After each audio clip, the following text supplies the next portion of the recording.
So, ayan guys, good morning. Dala akong suma, no? Tsaka aking kape.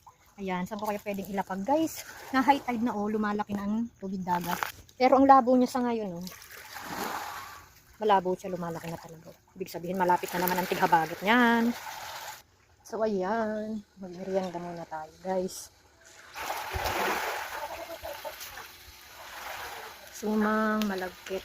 Ayan.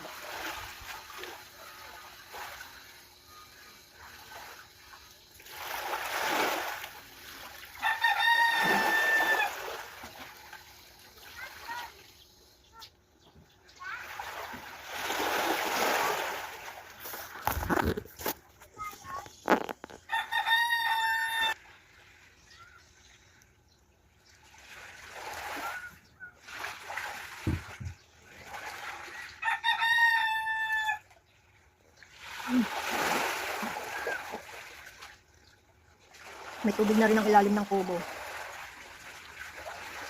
Malapit na kasi ang habagat. Yan, June, July, August.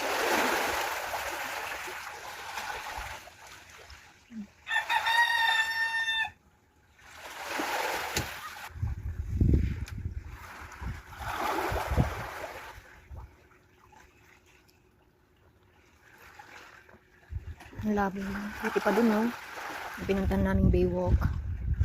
Malayo sila. Yung mga kabahayan, malayo na sa dagat. Pinoprotektahan na sila ng yun, no? Yung malaking dike na yun.